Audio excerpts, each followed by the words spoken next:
आज हामीहरू हाम्रा स्वर्गीय पिता सम्बन्धी बाइबलका अगमबाणीहरू सँगै अध्ययन गर्ने समय लिनेछौँ। यूहन्ना अध्याय 5 को पद 39 हेरौँ। तिमीहरू धर्मशास्त्रमा खोजी गर्दछौ, परमेश्वरले उहाँको पहिचान कहाँ प्रकट गर्नुभएको छ भन्ने कुरा हामीले यो वचनद्वारा स्पष्टसित बुझ्न सक्छौँ। हामी आफ्नो परिचय दिनको निम्ति परिचय पत्र बोक्ने गर्छौँ नि। परिचय पत्रले आफ्नो परिचयबारे खुलाउँछ। प्रहरीले कसैलाई बाटोमा रोकेर उसको पहिचान जाँच गर्दा प्रहरीले माग्ने पहिलो कुरा भनेकै उसको परिचय पत्र हो।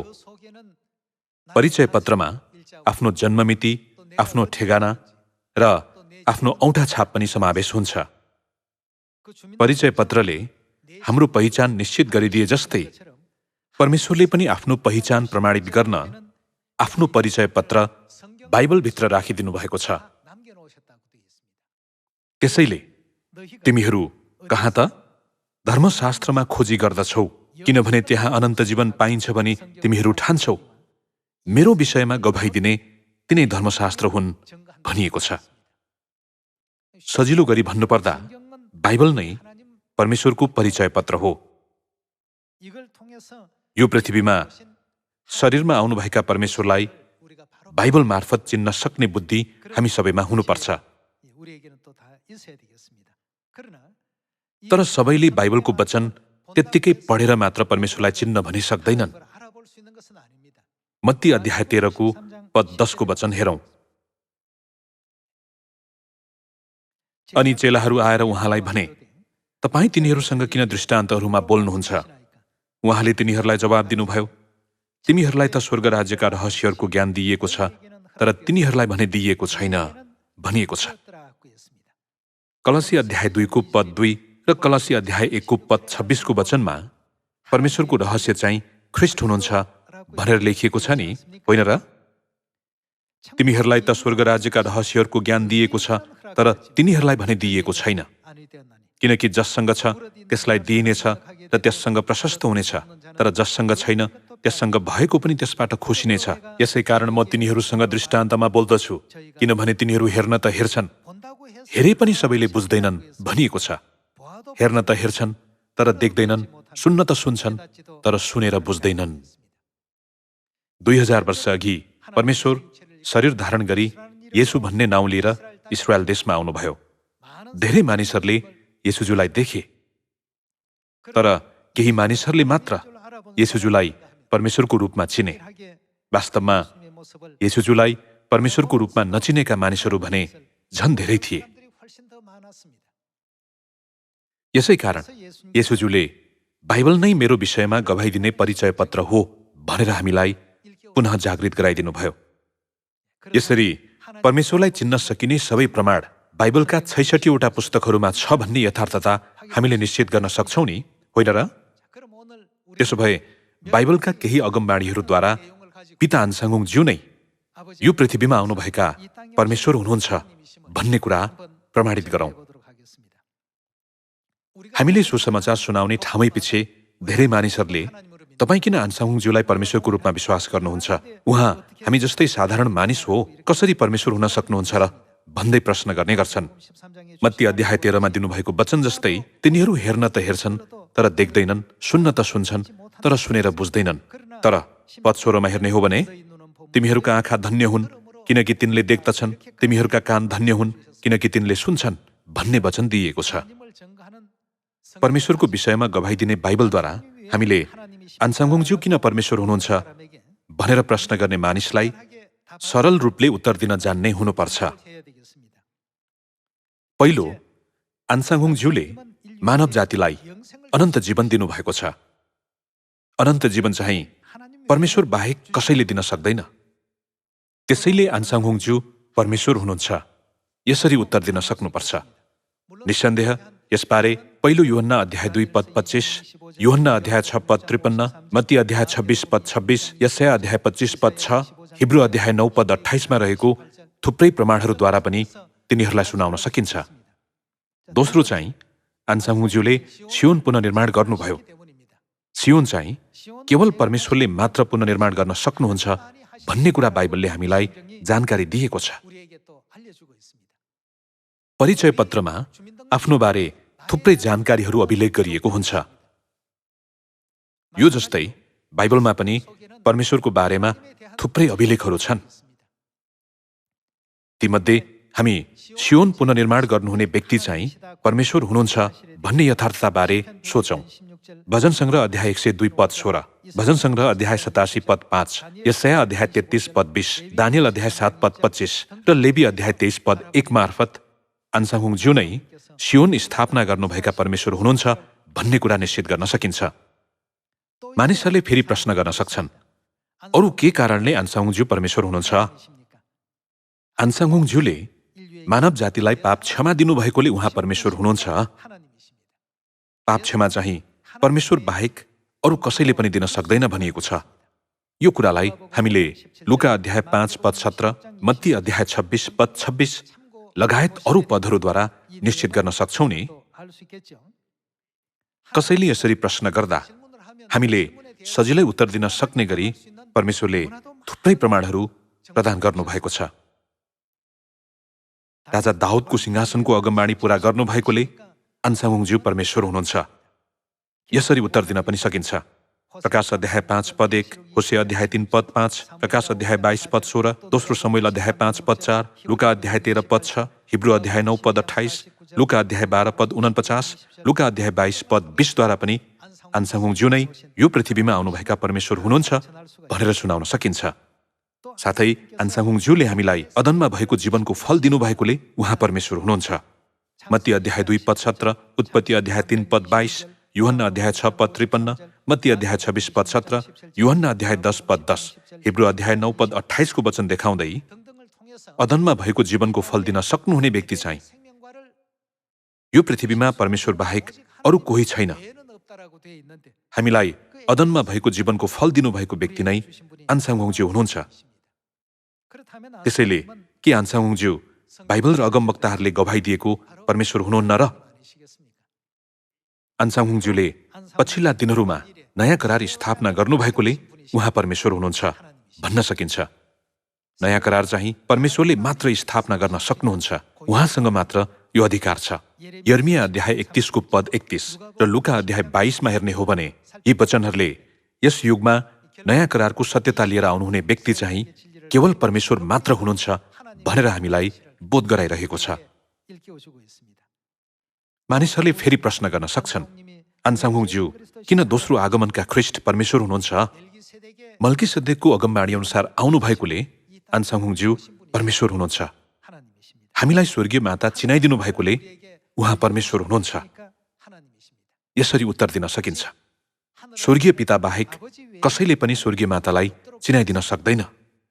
यशाया अध्याय 62 मा हेर्ने हो भने सम्पूर्ण मानव जातिले यरुसलेमलाई चिन्न सक्ने गरी परमेश्वरले यरुसलेमलाई स्थापित गर्नुहुनेछ भनिएको छ।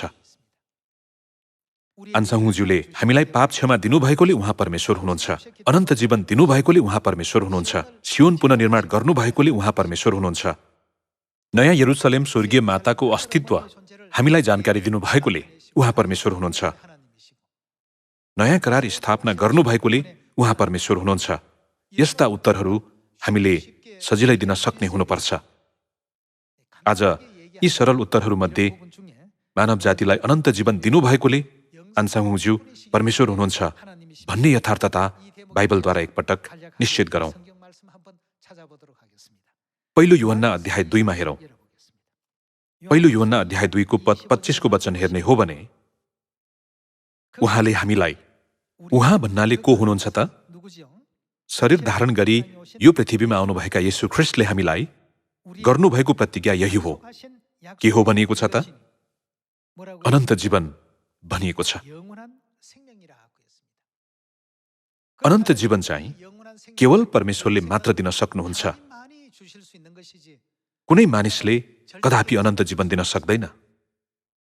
पिताको युगमा यहोवा नाउँमा, पुत्रको युगमा येशू नाउँमा र पवित्र आत्माको युगमा चाहिँ नयाँ नाउँमा यो पृथ्वीमा आउनुभएका परमेश्वरले हामीलाई गर्नुभएको प्रतिज्ञा नै अनन्त जीवन हो।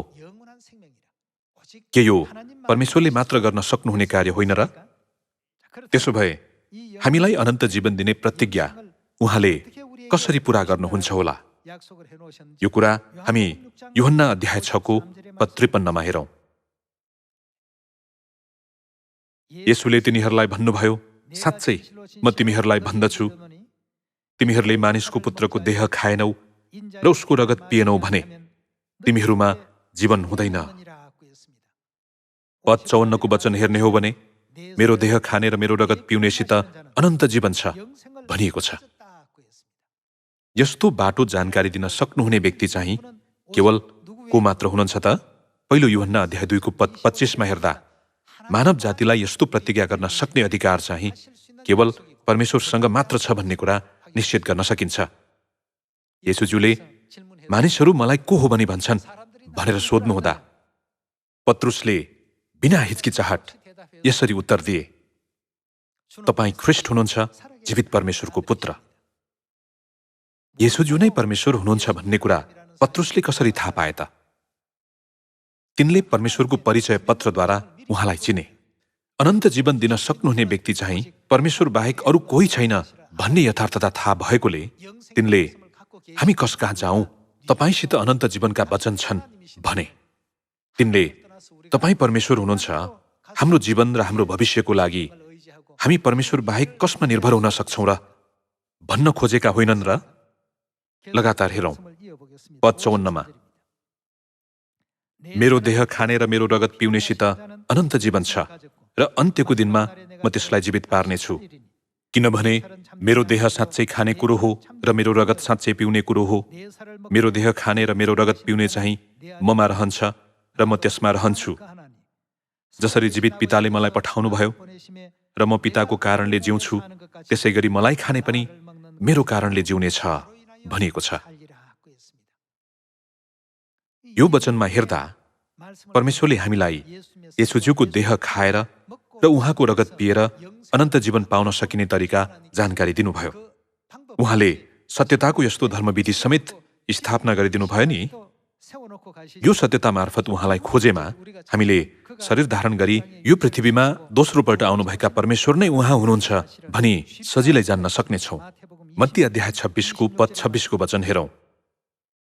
अध्याय 26 को पद 26 को वचन हेर्ने हो भने तिनीहरूले भोज खाइरहेको बेला येशूले रोटी लिनुभयो र आशीर्वाद दिनुभएपछि उहाँले त्यो भाँच्नुभयो र चेलाहरूलाई दिनुभयो र भन्नुभयो, लेऊ खाऊ, यो मेरो शरीर हो। पद 17 देखि हेर्ने हो भने यो दृश्य चाहिँ निस्तार चाडको दृश्य हो भनी हामीले सजिलै बुझ्न सक्छौं। यूहन्ना अध्याय 6 मा येशूज्यूले मेरो देह भन्नुभयो। पुरै जीवको बारेमा कुरा गर्दा हामी शरीर भन्छौं भने शरीरको कुनै अङ्गबारे कुरा गर्दा चाहिँ हामी देह भनेर अभिव्यक्त गर्ने गर्छौं नि, होइन र? यो चाहिँ उस्तै अर्थ हो। पद 27 को वचन हेर्ने हो भने तब कचौरा पनि लिएर धन्यवाद दिई उहाँले तिनीहरूलाई यसो भनेर दिनुभयो, तिमीहरू सबैले यसबाट पिओ भनिएको छ। कचौरामा भएको निस्तार चाडको दाखमध्य दिनुहुँदै उहाँले यसबाट पिओ भन्नुभयो, किनभने यो निस्तार चाडको दाखमध्य नयाँ करारको मेरो रगत हो, जो धेरैका निम्ति पापको प्रायश्चितको लागि बगाइन्छ भनिएको छ। यूहन्ना अध्याय 6 पद 54 मा येशूज्यूले मेरो देह खाने र मेरो रगत पिउनेसित अनन्त जीवन छ भन्नुभयो। उहाँको देह र रगतले निस्तार चाडको रोटी र निस्तार चाडको दाखमध्यलाई जनाएको हो। त्यसैले निस्तार चाड मानेमा मात्र हामीले के प्राप्त गर्न सक्छौं भन्ने अर्थ हो त? अनन्त जीवन प्राप्त गर्न सक्छौं भन्ने अर्थ हो। तर निस्तार चाड मान्ने सत्यताको मार्ग संसारको कुनै पनि बाइबल विदहरूले जानकारी दिन भनिसकेको छैन। यसबारे कसैलाई पनि थाहा छैन। निस्तार चाडको सत्यताबारे न कुनै धर्म प्रशिक्षालयहरूले सिकाएको नै छ, न त तिनीहरूले मानेका नै छन्। निस्तार चाड मान्दैनन् भन्नाले तिनीहरूले येशूज्यूको देह खाँदैनन् र उहाँको रगत पिउँदैनन् भन्ने अर्थ हो। उहाँको देह खाँदैनन् र उहाँको रगत पिउँदैनन् भने तिनीहरूमा के हुँदैन त? जीवन हुँदैन। सजिलो गरी भन्नुपर्दा तिनीहरू चाहिँ परमेश्वरले प्रतिज्ञा गर्नुभएको अनन्त जीवन प्राप्त नगर्ने मानिसहरू हुन्। त्यसो भए तिनीहरूले किन निस्तार चाड मान्न नसकेका होलान्? ईस्वी सम्बत 325 मा निकेयाको धार्मिक सम्मेलनमा निस्तार चाडको पवित्र धर्मविधि हटाइयो। यो चाहिँ पुरानो करारको समयमा यहुदीहरूले मान्ने चाड हो भनेर भनिएको थियो। सुरुको मण्डलीका सन्तहरूले करिब 300 वर्षसम्म ख्रिस्टको शिक्षा अनुसार निरन्तर मानेको पवित्र चाडलाई तिनीहरूले हटाए। ईस्वी सम्बत 325 देखि करिब 1600 वर्षसम्म जीवनको सत्यता निस्तार चाड यो पृथ्वीमा भेट्टाउन सकिएन। निस्तार चाड हटेदेखि यो पृथ्वीमा थुप्रै मानिसहरू जन्मिए र मरे। यद्यपि निस्तार चाड मानेमा अनन्त जीवन पाइन्छ भनेर सिकाउने व्यक्ति भने कोही पनि थिएन। किनभने यो चाहिँ केवल परमेश्वरले मात्र गर्न सक्नुहुन्छ। यो चाहिँ परमेश्वरको परिचय पत्र हो। यो कार्य परमेश्वर बाहेक कसैले गर्न सक्दैन नि, होइन र? यसै कारण यशया अगमवक्ताले जीवनको सत्यता निस्तार चाड लिएर आउनुहुने व्यक्ति नै हाम्रा परमेश्वर हुनुहुन्छ भनेर सजिलै वर्णन गरे। यशया अध्याय 25 मा हेरौं। आज हामी परमेश्वरको थुप्रै परिचय पत्र मध्ये एउटा सानो भाग मात्र हेर्दैछौं। यशया अध्याय 25 को पद 6 को वचन हेरौं। सर्वशक्तिमान परमप्रभुले यसै पर्वतमा सारा मानिसहरूका निम्ति मिठा मिठा थोकहरू, छिप्पिएको मध्य, असल असल स्वादिष्ट थोकहरू, सबैभन्दा असल मध्यको भोज लाउनुहुनेछ भनिएको छ। पद 6 मा भोज लाउनुहुने व्यक्ति नै परमेश्वर हुनुहुन्छ। परमेश्वरले असल मध्यको भोज, छिप्पिएको मध्यको ठूलो भोज लाउनुहुनेछ भनिएको छ। पद 7 को वचन हेरौं। उहाँले यही पर्वतमा सारा मानिसहरूलाई ढाक्ने वस्त्र र सारा जातिलाई छोप्ने तन्ना हटाइदिनुहुनेछ। उहाँले केलाई निल्नुहुनेछ भनिएको छ त? मृत्युलाई सदाको निम्ति निल्नुहुनेछ भनिएको छ। उहाँले मृत्युलाई सदाको निम्ति निल्नुहुनेछ भन्नाले अनन्त जीवन दिनुहुनेछ भन्ने अर्थ होइन र? केही समय अघि मात्र हामीले दाखमध्य र अनन्त जीवन बारे अध्ययन गर्यौं नि। निस्तार चाडको दाखमध्य चाहिँ अनन्त मृत्यु भोग्नु बाहेक अर्को विकल्प नभएका मानव जातिलाई जीवनको मार्गमा डोर्याउने धर्मविधि हो। यो कार्य कसले गर्नुभयो त? लुका अध्याय 22 मा येशूज्यूले यो कचौरा तिमीहरूका निम्ति बगाइएको मेरो रगतमा स्थापित गरिने नयाँ करार हो। मैले तिमीहरूका निम्ति यो सत्यताको धर्मविधि स्थापना गरेको हुँ भनेर घोषणा गरिदिनुभयो। यो घोषणा गर्नुभएका व्यक्ति को हुनुहुन्छ त? 2000 वर्ष अघि उहाँ येशू भन्ने नाउँमा यो पृथ्वीमा आउनु भएर घोषणा गरिदिनुभयो। उहाँ को हुनुहुन्छ त? परमेश्वर हुनुहुन्छ नि, होइन र? यद्यपि यस युगमा पनि निस्तार चाड 1600 वर्षसम्म लुकाइयो।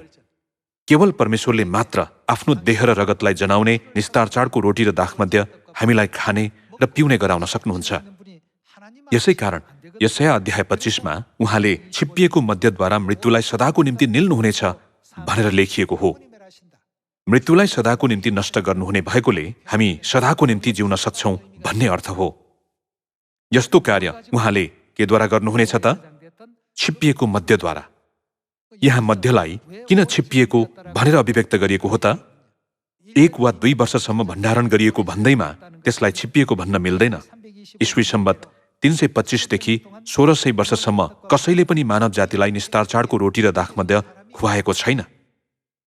पहिलो यूहन्ना अध्याय 2 पद 25 को वचनमा पनि उहाँले हामीलाई गर्नुभएको प्रतिज्ञा यही हो, अनन्त जीवन भनेर लेखिएको छ। अनन्त जीवनको प्रतिज्ञा चाहिँ केवल परमेश्वरले मात्र दिन सक्नुहुन्छ। अनि परमेश्वरले शब्दहरूद्वारा मात्र म तिमीहरूलाई अनन्त जीवन दिन्छु भन्नु भएन कि त्यो प्राप्त गर्न सकिने विशेष तरिका पनि स्थापना गरिदिनुभयो। येशूज्यूले मेरो देह खाने र मेरो रगत पिउनेसित अनन्त जीवन छ, तर मेरो देह खाएनौ र मेरो रगत पिएनौ भने तिमीहरूमा जीवन हुँदैन भनेर स्पष्टसित शिक्षा दिनुभयो। त्यसो भए ख्रिस्टको देह र रगत खान र पिउन सकिने नयाँ करार निस्तार चाड कसले यो पृथ्वीमा आउनु भएर स्थापना गरिदिनु भयो त? धार्मिक अन्धकारको समयावधिमा जीवनको सत्यता निस्तार चाड हटेपछि पिता फेरि यो पृथ्वीमा आउनु भएर मानव जातिलाई निस्तार चाडको रोटी र दाखमध्य खुवाउनु भयो। त्यसो हो भने हामीले उहाँ को हुनुहुन्छ भनेर तुरुन्तै चिन्नुपर्छ। यशाया अध्याय 25 को पद 8 मा हेरौं। उहाँले मृत्युलाई सदाको निम्ति निल्नुहुनेछ। परमप्रभु परमेश्वरले सबैका अनुहारबाट आँसु पुछिदिनुहुनेछ। उहाँले सारा पृथ्वीबाट आफ्नो प्रजाको निन्दा हटाइदिनुहुनेछ। परमप्रभुले भन्नुभएको छ, त्यस दिन तिनीहरूले यसो भन्नेछन्, निश्चय उहाँ नै को हुनुहुन्छ त? हाम्रा परमेश्वर हुनुहुन्छ। उहाँ नै हामीले लामो समयदेखि प्रतीक्षा गरिरहेका परमेश्वर हुनुहुन्छ भनेर हामीले तुरुन्तै चिन्नुपर्छ। पद 9 को वचन हेर्ने हो भने त्यस दिन तिनीहरूले यसो भन्नेछन्, निश्चय उहाँ नै हाम्रा परमेश्वर हुनुहुन्छ। हामीले उहाँमाथि भरोसा गर्यौं र उहाँले नै हामीलाई बचाउनु भयो। उहाँ चाहिँ हामीलाई बचाउनु भएका हाम्रा मुक्तिदाता हुनुहुन्छ। उहाँ नै परमप्रभु हुनुहुन्छ। उहाँमाथि हामीले भरोसा गर्यौं। उहाँले गर्नुभएको उद्धारमा हामी खुसी हौं र रमाऊ भनिएको छ। वर्तमान समयमा निस्तारचार देखा परेको यथार्थताबारे हामीले विभिन्न सञ्चार माध्यम साथै हाम्रो ओठद्वारा पनि सुनाइरहेका छौं। तर हामीले निस्तारचार देखा परेको छ भने पनि मानिसहरूले किन परमेश्वर आउनुभएको कुरालाई महसुस गर्न नसकेका होलान्? त्यस दिन तिनीहरूले यसो भन्नेछन्, निश्चय उहाँ नै हाम्रा परमेश्वर हुनुहुन्छ। हामीले उहाँमाथि भरोसा गर्यौं र उहाँले नै हामीलाई बचाउनु भयो। हामीले जीवनको सत्यता निस्तार चाड लिएर आउनुभएका ख्रिस्ट अन्साहुङज्यूलाई ग्रहण गरेका छौं। पितासँग परमेश्वरको परिचय पत्र छ भन्ने कुरा हामीले स्पष्टसित देखेका छौं। सुरुको मण्डलीको समयमा येशूज्यूले मानिसहरू मलाई को हो भनी भन्छन् भनेर सोध्नुहुँदा चेलाहरूले कसैले एलिया र कसैले अगमवक्ताहरूमध्ये कुनै एकजना हुन् भनी भन्छन् भने। तर तिमीहरू के भन्छौ, म को हुँ भनेर उहाँले सोध्नुभयो। तब पत्रुसले भने, तपाईँ ख्रिस्ट हुनुहुन्छ, जीवित परमेश्वरको पुत्र अर्थात् परमेश्वर। अनि येशूज्यूले भन्नुभयो, योनाको छोरो सिमोन, तिमी धन्य हौ, किनभने मानिसबाट तिमीलाई यो प्रकट भएको होइन, तर स्वर्गमा हुनुहुने मेरा पिताले प्रकट गर्नुभएको हो। उहाँले तिमीले सुन्न सक्ने गरी पिताले तिम्रो कान खोलिदिनुभयो, देख्न सक्ने गरी आँखा खोलिदिनुभयो भन्न खोज्नु भएको हो नि। परमेश्वरले आफूलाई अरूबाट लुकाउनु भएर हामीलाई चाहिँ प्रकट गरिदिनुभयो। बाइबलका 66 वटा पुस्तकहरूमा कतै कविताहरू त कतै अगमबाणीहरू र कतै पत्रहरू लेखिएका छन्। तापनि यी सबै कुराले कसको बारेमा प्रकट गरेको र गवाही दिएको छ त? यसबारे येशूज्यूले यूहन्ना अध्याय 5 को पद 39 मा स्पष्टसित वर्णन गरिदिनुभयो। मेरो विषयमा गवाही दिने तिनै धर्मशास्त्र हुन्। बाइबल नै मेरो परिचय पत्र हो। मानिसहरूले पिता ख्रिस्ट अन्साहुङज्यू र नयाँ यरुसलेम स्वर्गीय मातालाई जतिसुकै इन्कार गरे तापनि हामीले ती अन्धा मानिसहरूको कुरामा कान लगाउनु हुँदैन। हामीले पहिल्यै देखेका र बुझेका छौं नि, होइन र? सुरुको मण्डलीका सबै सन्तहरूले येशूज्यू नै ख्रिस्ट हुनुहुन्छ, उहाँ यो पृथ्वीमा आउनुभएका मुक्तिदाता मसीह हुनुहुन्छ भनेर गवाही दिए जस्तै हामीले पनि मानिसहरूलाई के भन्ने होला भनेर सोच्दै गाह्रो मान्न आवश्यक छैन। आज सुन्नुभएको वचन जस्तै अनन्त जीवन चाहिँ परमेश्वर बाहेक कसैले दिन सक्दैन। अन्साहुङज्यूले हामीलाई अनन्त जीवन दिनुभयो, त्यसैले उहाँ परमेश्वर नहुनु भएर को हुनुहुन्छ र भनेर भन्नुपर्छ। यसरी सजिलो गरी हामीले भन्न सक्नुपर्छ। त्यसो भए उहाँले अनन्त जीवन दिनुभएको प्रमाण छ त भनेर उनीहरूले सोद्धा हामीले अवश्य प्रमाण छ नि भन्नुपर्छ। यसरी हामीले अन्साहुङज्यू र स्वर्गीय यरुसलेम माताबारे गवाही दिनुपर्छ। सुरुको मण्डलीका सन्तहरूले सुनाएको प्रचारको तरिकालाई हामीले पछ्याउनुपर्छ। एफिससको मण्डलीको अर्थ रहर लाग्दो भएकोले कि हामीले पनि यो कार्य गर्नु पर्दैन र? उक्त मण्डलीलाई किन रहर लाग्दो नाम दिएको हो त? किनभने तिनीहरूले येशू नै ख्रिस्ट हुनुहुन्छ, परमेश्वर हुनुहुन्छ। येशूज्यूलाई विश्वास गर्ने जो कोहीले पनि आशिष पाउनेछ र बचाइनेछ भन्दै प्रचार गर्न कहिल्यै छोडेनन्। रोमको रङ्गशालामा शहीद भए तापनि तिनीहरू अलिकति पनि डराएनन्। किन होला? ख्रिस्टको नाउँमा अपमान सहनेहरू स्वर्ग राज्यमा जानेछन् र यो पृथ्वीमा उपभोग नगरेको ठूलो महिमा तिनीहरूले उपभोग गर्नेछन् भन्ने येशूज्यूको शिक्षा भएकोले थियो। स्वर्ग राज्य चाहिँ फेरि मृत्यु नहुने, शोक र पीडा पनि नहुने, सधैँ खुसी पोखिने महिमित संसार हो भन्ने यथार्थता पूर्ण रूपले विश्वास गरेकाले तिनीहरूले सतावटलाई पीडा र कष्टको रूपमा लिएनन्। यो कुरालाई दृढ विश्वास गरेकाले त्यसैले मानिसहरूले अन्साहुङज्यू किन दोस्रो आगमनका ख्रिस्ट हुनुहुन्छ, उहाँ किन परमेश्वर हुनुहुन्छ भनेर प्रश्न गर्दा यहाँहरू र मैले हामीले लिएको दृढ विश्वासका साथ संसारका सबै मानिसहरूलाई निर्धक्क भएर उत्तर दिन सक्ने हुनुपर्छ। यस्तो दृढ विश्वास लिएर हामीले आफ्नो विश्वासलाई अझ एकपटक पुनः सुसज्जित गरी पिता अन्साहुज्यू र नयाँ यरुसलेम स्वर्गीय माताप्रति हृदयदेखि पूर्ण रूपमा गर्व गर्न सक्ने यो एक वर्ष बनाऊ। हिजो आज धेरै मानिसहरूले आफ्नो नाम परिवर्तन गर्ने गर्छन्।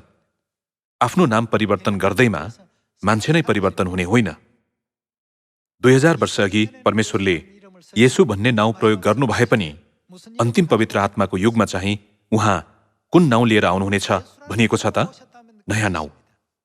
उहाँ येशू भन्ने नाउँ लिएर आउनुभयो भने त्यो झुटो हुन्छ। उहाँ अनिवार्य नयाँ नाउँ लिएर यो पृथ्वीमा आउनुहुनेछ भनिएको छ। प्रकाश अध्याय 3 र अध्याय 2 मा परमेश्वरले म दोस्रो पल्ट आउँदा नयाँ नाउँ लिएर आउनेछु भन्नुभयो। हामी अहिले परमेश्वरले स्थापना गर्नुभएको मण्डलीमा आएका छौँ।